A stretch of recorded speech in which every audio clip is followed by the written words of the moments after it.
So now, good? Yes, yes. Very good. Okay, thank you very much for the possibility to give here a short overview about new possibilities to obtain by light microscopy a resolution down to the 1 nanometer resolution range. So now I have to move that. Strange. But it doesn't work. I don't understand that. I have, so now that is, you don't lose time. So you can see it at least. A Yes. fundamental limitation of light optical resolution has been formulated already by Aber and Rayleigh in the 19th century, and it claimed that the absolute limit of light optical resolution due to the laws of nature is about half a wavelength. Everybody knows that. But the question is that really the last thing to say? And already Aber himself stated 1873 that the resolution limit of about half the wavelength used for imaging is valid only as long as no arguments are made which are completely beyond the theory stated there. And the progress of optics and physics in general, and electronics and chemistry has made possible to overcome this limit. And now super resolution light microscopy has widely overcome these limits, and it has been honored by the 2014 Nobel Prize in Chemistry to Stefan Hell, Eric Betzig, and William Murner. So here I would like to give some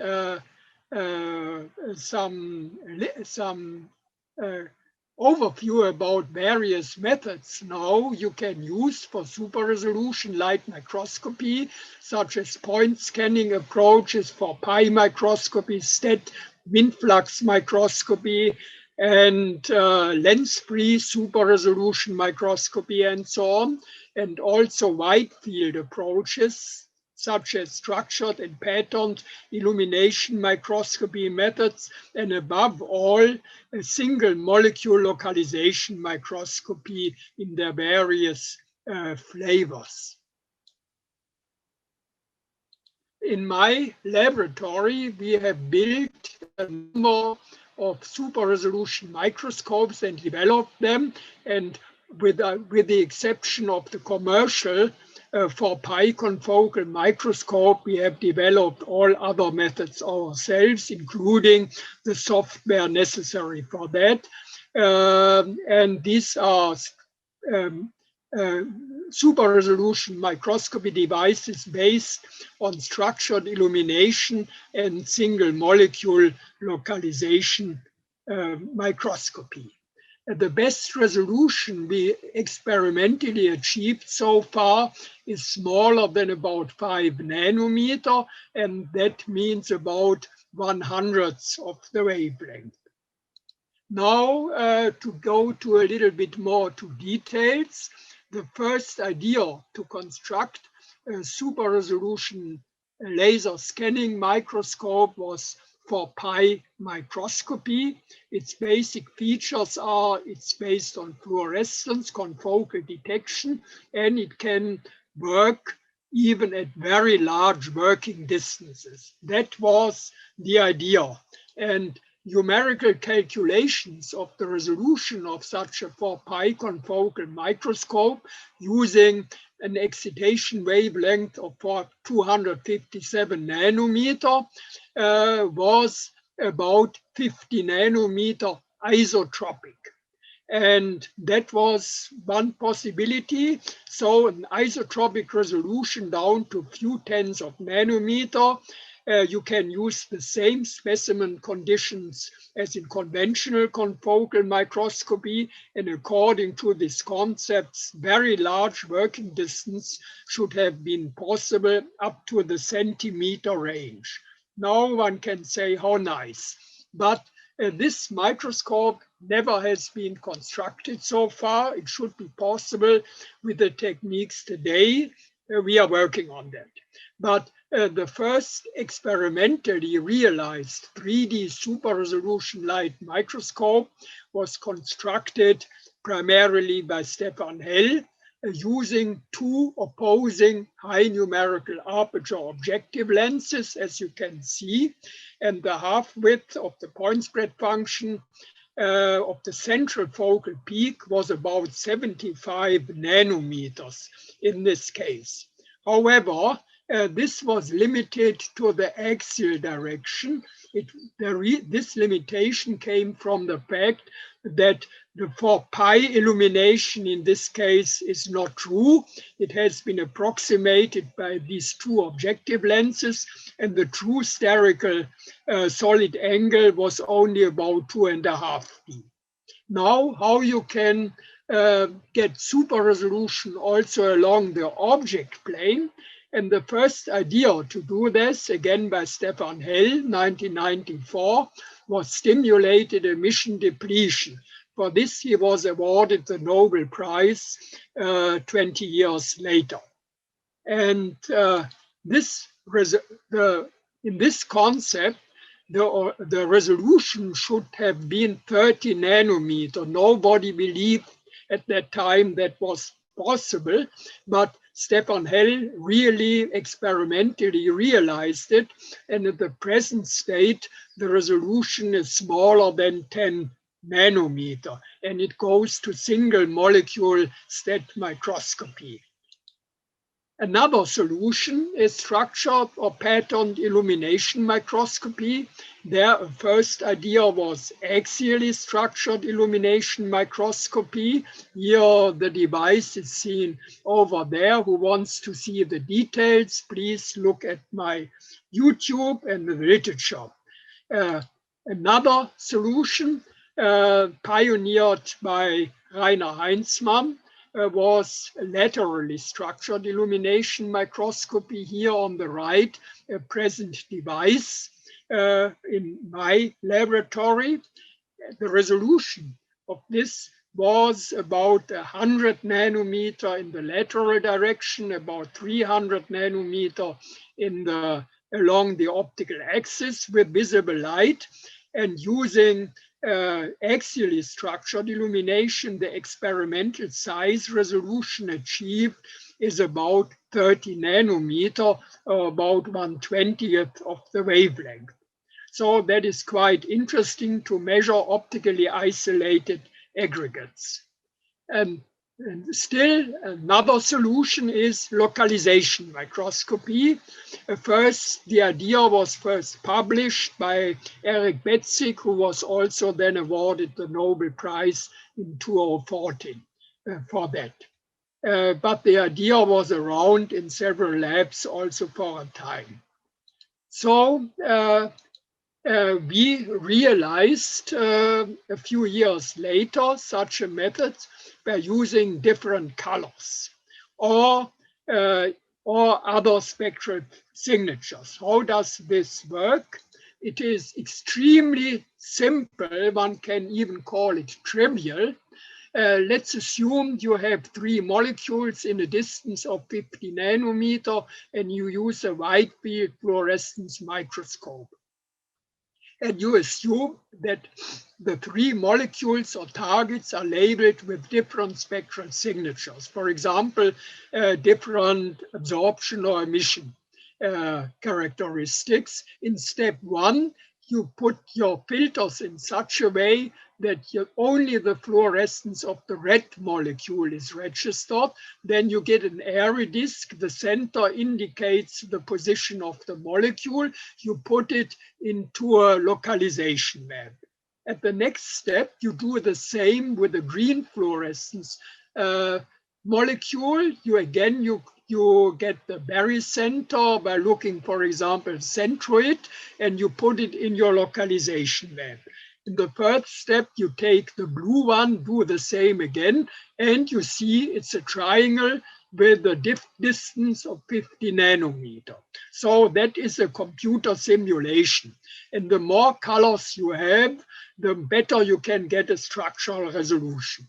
This is also very nice. It has a number of very interesting applications, but to get really a structure with it, a nanostructure, you need a very large number of spectral signatures. And the very effective solution for that is localization microscopy with blinking fluorophores. That is again in the conceptually extremely simple. Just image one molecule after the other and let the rest in the dark. First proof of principles of this were done with quantum dots by the group of Rainer Heinzmann in the September 2005. But then this idea published September 2005 spread over to the United States, and Eric Betzig and his team did the first experimental realization using green fluorescent proteins and won the race for the Nobel Prize for this. Okay, we constructed and developed a system not to use only green fluorescent proteins for this super resolution method, but to use synthetic fluorophores, which are extremely useful in all kinds of applications. Here you see the apparatus. It's extremely simple. You just have a laser source, a good objective lens with an appropriate intensity. You obtain photo switching by that, and you take a large number of images, and then you construct the image as I have shown. Here a first example, nuclear pores with an optical resolution of about 40 nanometer. Now we all suffer from corona, and so the question is, can you see viruses with it? And here an early example from our lab from 7 years ago.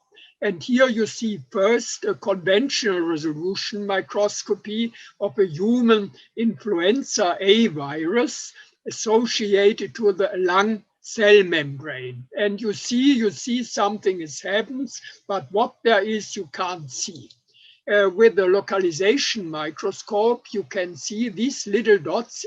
Each of these little dots represents an individual virus particle of about 120 nanometer diameter measured, and this corresponds pretty exactly to the electron microscopic value.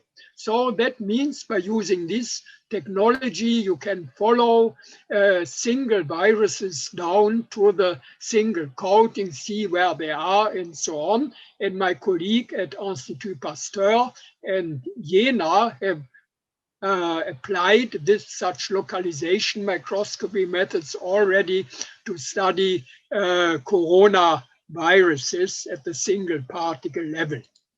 In cell biology or cancer biology, you can use this method also to study the genome of cancer cells. For example, here on HeLa cancer nucleus, and this is conventional microscopy in two colors, two protein types in the nucleus. With localization microscopy, you can see the positions and the distribution of the individual protein types. And of course, then you can use all kinds of algorithms up to machine learning to analyze such structures. Here you see one of our latest devices, a 3D localization microscopy based on blinking. It has patterned illumination and Gaussian illumination possibilities. And it has, thanks to an astigmatic illumination potential, it has an axial resolution along the optical axis of about 50 nanometer, and you can do optical sections through transparent objects down to about 50 to 100 nanometer diameter. What this instrument can do, you can see here. This is a part of the nucleus where individual DNA sites have been labeled by a fluorophore. And here, this little section shows 5 DNA sites, and in profile A, you have a distance of 11.5 nanometer, and in profile B, you have a distance of 14.2 nanometer. And that means you get an optical resolution down to about 3 nanometer or 1/200th of the wavelength. Now, I promised to say something about optical resolution in the 1 nanometer range. And idea to do that has been experimentally realized by the Stefan Hell laboratory called MINFLUX. And that is a combination of localization and point scanning STED microscopy using a donut. And the really great trick is, if the fluorescence of the molecule inside the donut is 0, you know it must be exactly in the 0 of the intensity distribution, because otherwise you wouldn't, you must see it. So, and this really goes down, brings possibility down to the 1 nanometer range. But there's also another possibility, and that is structured illumination microscopy. Structured illumination microscopy can give you in the axial direction such an interference pattern, and you can use this for extremely precise nanolocalizations. And here you see a numerical simulation estimates. And if you have, for example, 5,000 photons, you get a distance resolution in the 1 nanometer range. If you would have more photons, you could go down to a distance resolution of 3 angstrom. Experimentally, so far we realized an axially structured illumination localization precision of 7 angstrom. So the thing is really doable. But you can do it also in the lateral direction. And we have here filed into a photon 14, we have filed a patent, now valid, where we can do that. And the trick of this is to use not the donut, but use an harmonic illumination pattern. And then if you do that, it should be possible to get at the same photon number a resolution enhancement of about a factor of 5. And this should allow a SimFlux resolution even in the smaller than 1 nanometer range using visible light. So such a thing should be possible to directly integrate it, and also, of course, MINFLUX methods into a cryo-electron microscope, and that appears to be feasible. We just filed a patent application on that. To do this really in a successful way and to be able to apply it also in the material sciences, for example, one would need ultra-stable, switchable, and bright probes. And recent developments at the Max Planck Institute for Polymer Research on crystal structures of nanographenes make that possible. And here you see an example where with localization-based super resolution, very small cracks can be analyzed, and their depth can be better determined than, for example, with atomic force microscopy. And I come to the end, and I would like to thank very much my super resolution collaboration and my collaborating colleagues, and I thank you very much for listening and apologize that something didn't work with a full screen. but you can see it on YouTube then. Thank you very much.